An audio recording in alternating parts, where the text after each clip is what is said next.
a mentor, a guide, a moment in time? What inspires you?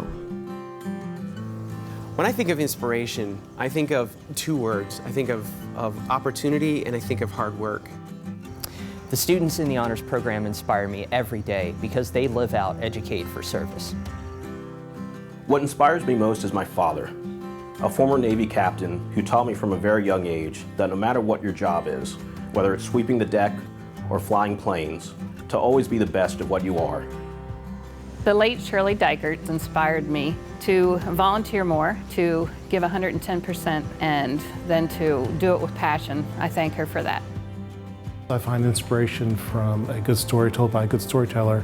It can be through dance, music, theater, of course, or movies. You know, when I get up each day, I think that's really what my biggest inspiration is, that throughout the day I can make a difference and maybe help one person to have a good day or complete a project that makes things easier and better for people. Well, there's probably two things. First, my family, my wife and children inspire me each day. At the college, my experience here was tremendous as an undergrad, and you know, I work every day to try to help recreate the experience I had for our student athletes. You know, I have over 20 of my players that are college coaching, and every time I ask them, I said, why did you get into coaching? Why weren't you a lawyer? Why weren't you a senator? And they said, Coach, we loved how you inspired us. I'm inspired by people who can share their passions and talk about what really inspires them. As a teacher, I think that's what I'm called to do, is to help people identify those things and bring them forward.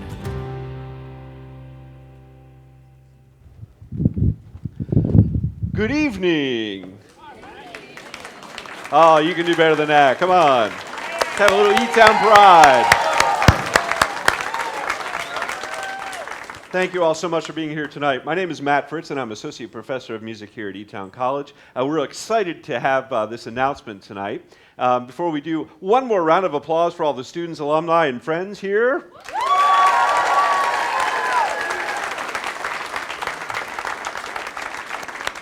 Very nice. So we have a big announcement tonight, and you probably know that. Hopefully you do, because you're here for the live stream, those of you who are sitting here, and those who are out joining us, Princeton, Baltimore, Washington, D.C., Boston. Did I forget anybody? Baltimore. Yes, we have friends and alumni all over the country watching us. We also have friends and alumni in 50 states and 10 countries checking in with us via Twitter. So we're really excited to have this group of folks out here, out there, connecting with us through this live stream. If you remember when you were getting ready to go off to college, you might think, wow, how am I going to do this? My dreams are so big and it seems so insurmountable. Well, fortunately, for many of us, we have the opportunity to get scholarships and other sources of financial assistance to make the college dream a reality. At Elizabethtown College, over 40% of our students are first-generation college students with big dreams, big goals, and big aspirations. I'm here to introduce to you a good friend of the college, an alum, Greg. Hi, my name's Greg Holsinger.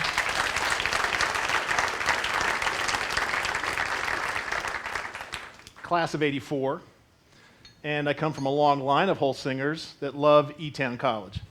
In fact, 27 family members attended here. I don't know if you believe that. Yeah. That includes my grandmother, both my parents, and my brother. And it was here at E-Town College that my mother developed her passion for early childhood. Her dream really grew. She found that early childhood education could really influence lives. And because of that, she could develop her company that she started, You Grow Learning Centers, nearly 40 years ago. Today, as president of You Grow Learning Centers, I feel really good about what we do for young children and helping to develop their lives. We empower young families to dream big for their children. And I feel the same way about E-Town students. But unfortunately, as Matt had mentioned, many students might find an E-Town College education out of reach or impossible without the help of scholarships. they really can't make their dream a reality. So it was an easy decision for me to give back to the college. By establishing the Janice Holsinger Early Childhood Education Scholarship, education majors can benefit by my family's desire to make a difference.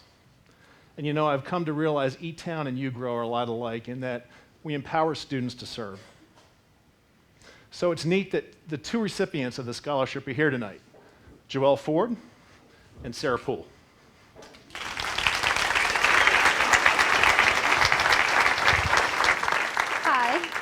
As he said, my name is Joelle Ford. I'm an education major, and I plan to graduate this May. I am the first person in my family to go to college, and this scholarship helped make it possible. So I am very grateful to Greg Helsinger and his family for helping me make my college dream reality. So thank you again. Hi, I'm Sarah Poole, and I'm also an education major planning on graduating this May. This semester, I am taking a class on peace education in integrated schools in Northern Ireland to develop my peacemaking skills, and I will be traveling with this class to Northern Ireland in May. This scholarship has allowed me to pursue my dream of experiencing other cultures. Thank you so much.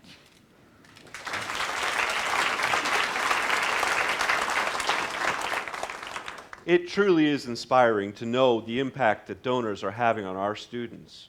It is in the work of Greg Holsinger and his family that allows our students to continue their education, to really be dreamers, to move forward in life. And we're excited also for the opportunity that you have now to join us in this process. We want to share with you a little bit of information about a wonderful program that helps first-generation college students make that transition into college through our Momentum program. Being a first-generation college student, it's different. Can we do that? Like, is that for us? Like, do we belong? Like, those were the questions I always asked myself when I was in high school. When I was doing the SATs, we didn't have any money to pay for that because that was about $50. So I was at my uncle's house. It was around Thanksgiving time, and he said, "Don't worry, I have you. I got you. You're fine." And then my sister sat me down and was like, "Hey, I'm going to help you study for this." And my mom was like, "Okay, this is what you have to do. This is where you're going to have to like apply for the SATs." And I had no idea where to do that. Everyone's like, "Oh yeah, my mom's awesome. She helps me out with this. She helps me out with that." But I feel like I can make that argument. The definition of love is selflessness, putting others before you put yourself.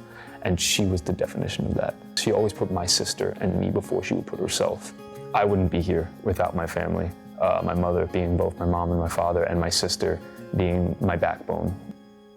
You know, growing up in the city, it's difficult. And a lot of people, you know, don't make it out of here. It's not common. My mom, the whole way through, even as a single parent, she's like, "You know what, I want to make sure that you guys are doing things the right way." Because when you live in the city and you grow up in the city, you see things, you hear things, and you witness a lot. I wanted him to experience things outside the city. I wanted him to see that there was a world out there and that he can be part of that world. And E-Town to me was that. The Momentum program gives first-generation students hope. It gives us a chance to live out an experience that most first-generation college students don't get the chance to experience.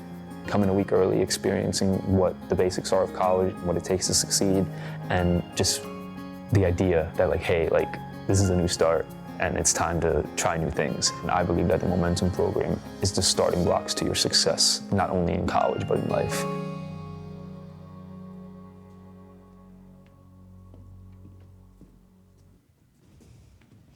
Hi, I'm Amanda Cheatham, Assistant Director of Health Promotion here at Elizabethtown. Did you know that 62% of E-Town students rate their stress as more than average or tremendous in the last 12 months? That's over 1,000 students on our campus. And those numbers aren't unique to E-Town. Nationwide, college students are rating stress and anxiety levels at an all-time high. Every day, I work with students to help achieve a healthy life balance so they can achieve their fullest potential in the classroom, on the playing field, and ultimately in life. So what does balance look like? Well, a balanced Blue Jay is able to be physically active, whether that means as a student athlete, in the body shop, attending an EFIT class, part of an intramural team, or a recreational club like Ultimate Frisbee or cycling. They're able to balance time spent with friends, building a social support network, with time spent by themselves practicing meditation or self-reflection. All of these things combined contribute to their stress management skills, which we know leads to more success in the classroom. Why am I telling you this? Because we need a space here on campus for all our students, a physical and a social space that supports the culture of wellness we've been building, one that promotes healthy development and inspires positive health behaviors, and one that contributes to the wellness of our entire community every day. One that supports our efforts to increase academic success, productivity, student and employee retention, and lifelong learning. One that gives our student athletes the space they need to practice and be competitive. Hi, I'm Chris Morgan, class of '91, and the athletic director here at E-Town. As an alum, I have a unique perspective on the overcrowding I see in Thompson Gym on a daily basis. A 47-year-old facility that was built to accommodate 10 sports and less than 1,000 students. Today, it handles more than twice that number of sports and more than 2,200 students and employees.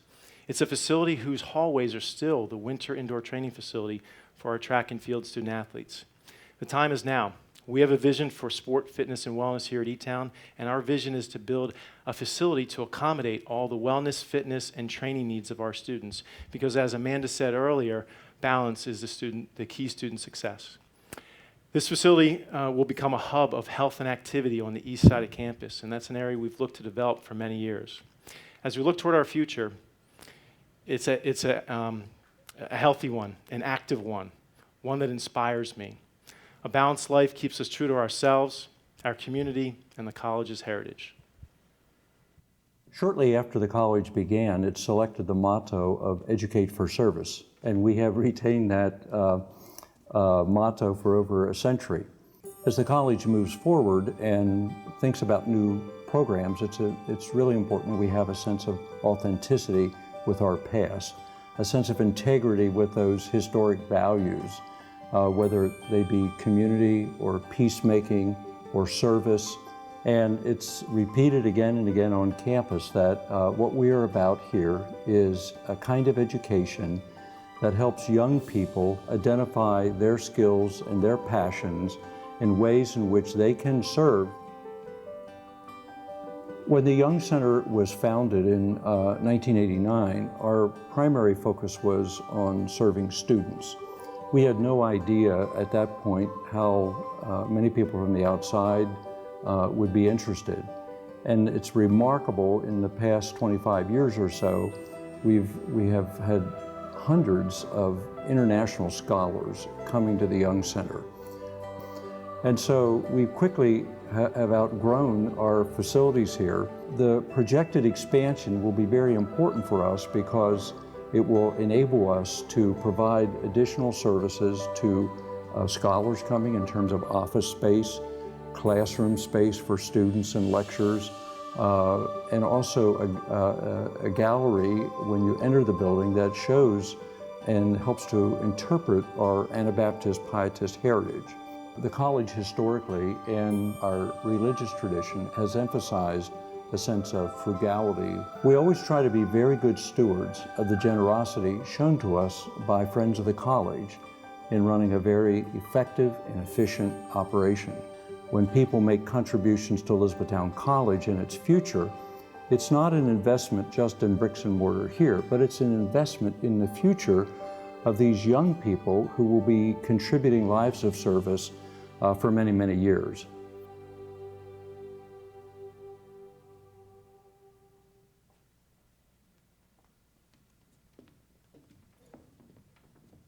Oh, I'm Jane Cavender, professor and chair of the biology department.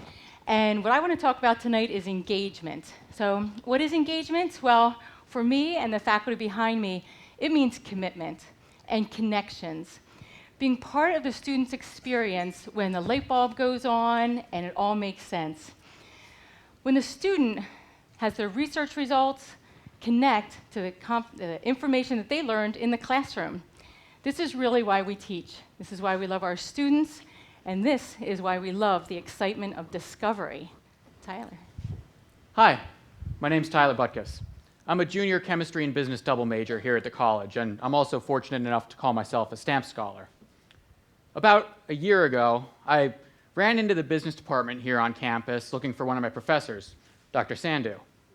I found him, and I explained to him that I wanted to take this part-time internship that I was working on with a local feed mill and transform it into a full-time, full-scale research project for the coming summer. So, no easy task, as you might imagine. Almost before I knew it was happening, a partnership was emerging between Elizabethtown College, Graybill Processing, which was the company that I was working for, and the Social Enterprise Institute here on campus. And E-Town enabled me to be at the center of this partnership, coordinating this interdisciplinary research project that sought to develop a novel method of food waste recycling that transformed something that would otherwise be garbage and go to the dumps to rot into value-added, high-protein feed for livestock.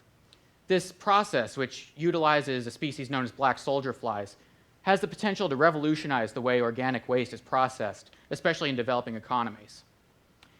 My work with this project enabled me to bring together my background in the sciences and business, as well as my interest in international social enterprise, and pursue leads in countries like Indonesia and Ghana.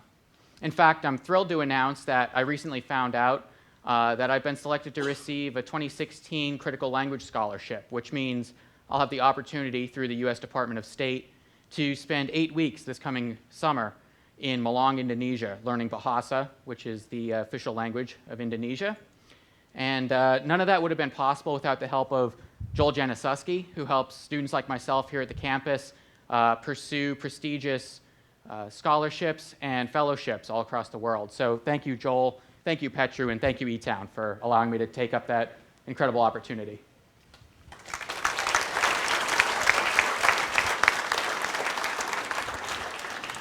Hi, I'm Angela Wisniewski. I'm a secondary math education major here at E-Town, and last semester I was in Dr. Newsom's World War II FYS. At the end of the year, we had a project due, and I was able to combine the historical context of the class with my interest in psychology and education.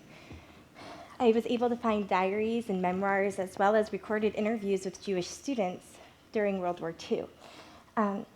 The result of all of this was my Carper Award-nominated paper, The Psychological Impacts of Nazi Education on Jewish Children from 1933 to 1938.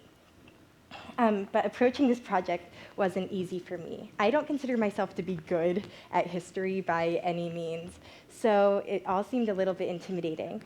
But with Dr. Newsom's help, I was able to find a topic that interested me, and through my research, I was able to find a group of children who hadn't really been studied in this way before, Jewish children in German public schools.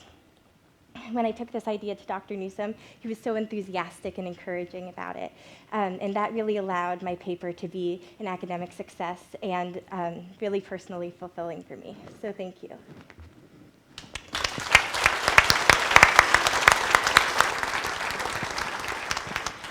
These experiences just don't happen. They are supported, built, energized by the faculty here at Elizabethtown. And one thing that I think is fantastic about our students is that they allow us to bring our excitement and passion into the classroom. And speaking of excitement, I have one last story I'd like to share with you, and it's that of Alex and Megan Theophiles. And Diane Bridge and I were their research advisors, and Dr. Frank Polanowski, their academic advisor. And we decided beforehand that maybe it's better if they told this story themselves. Hi, greetings from Rochester, Minnesota. We're sorry we couldn't be there with you tonight. I'm Alex, I graduated in the class of 2007. And I'm Megan, I graduated in 2006. Since our time at Elizabethtown, we've completed research fellowships, medical school, residency, and now we're physicians at the Mayo Clinic in Rochester, Minnesota, in the departments of hospital internal medicine and family medicine. None of this would have been possible without our professors. Because of them, we were able to gain hands-on research experience. And Dr. Cavender, Dr. Bridge, and Dr. Polanowski will tell you we spent a similar amount of time in their offices figuring out our life plans. We are so fortunate for the foundation and basic science we built at Elizabethtown, but more than that, the mentoring from our professors. We miss you, E-Town.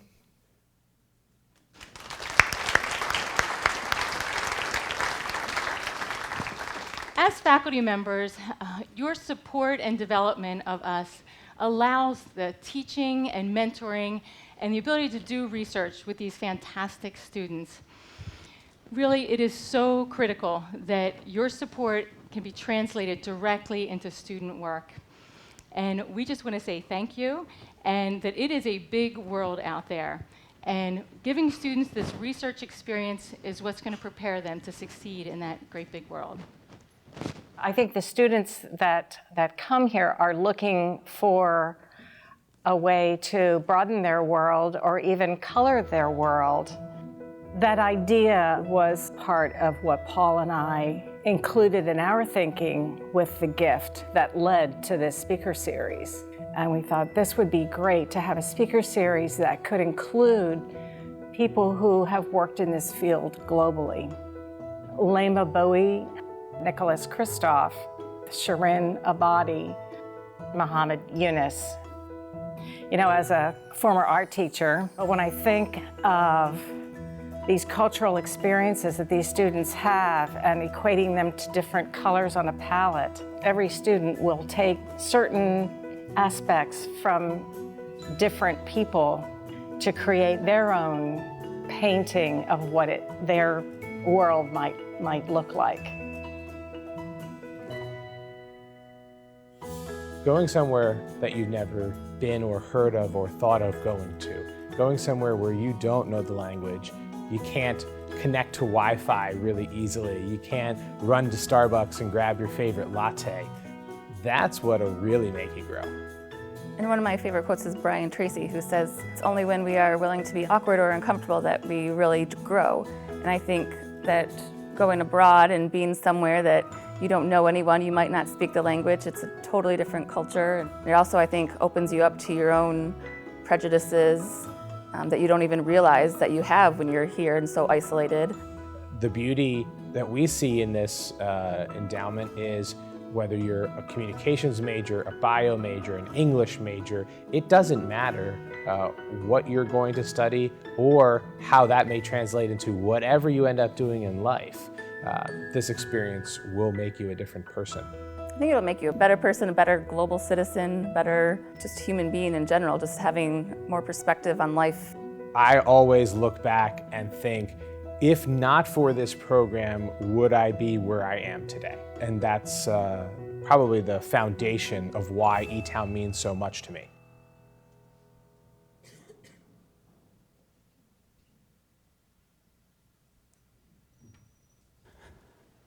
This evening, you've met some of the important people who make up the very special community that we call Elizabethtown College.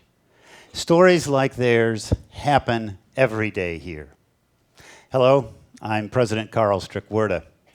Tonight we've gathered to hear news that will enable the next generation of Blue Jays to fly even higher, to live lives of service that are the hallmark of the Elizabethtown College experience, to experience the world. On behalf of the Board of Trustees of Elizabethtown College, I am very pleased to announce that we are launching a $50 million capital campaign.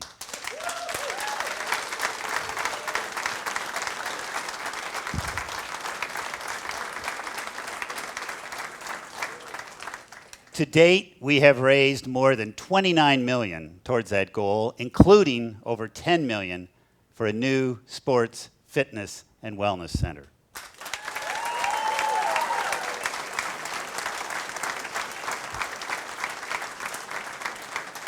Many people have helped us reach this goal.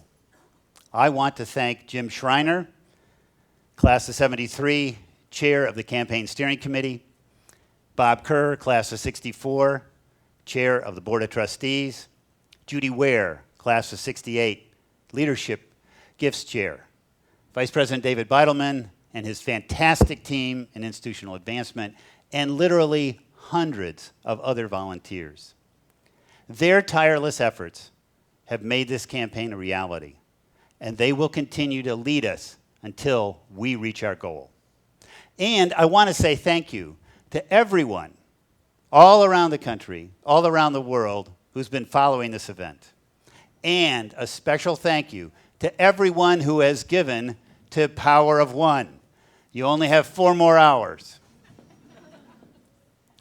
This ambitious campaign will ensure that our students fulfill their dreams, that our community continues to grow and thrive, and that our faculty scholars have the resources they need to mentor our students.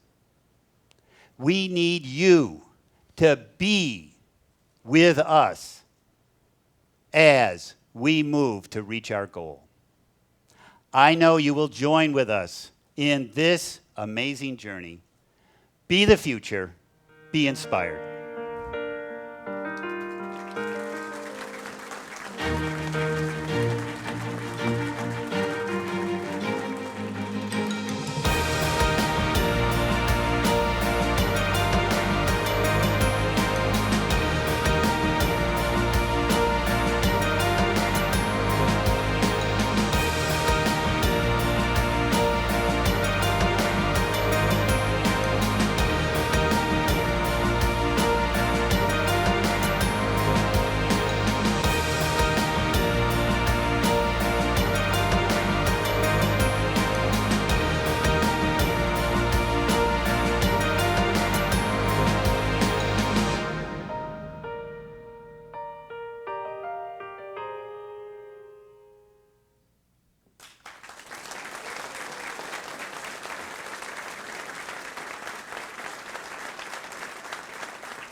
The best is yet to come, and babe, won't it be fun?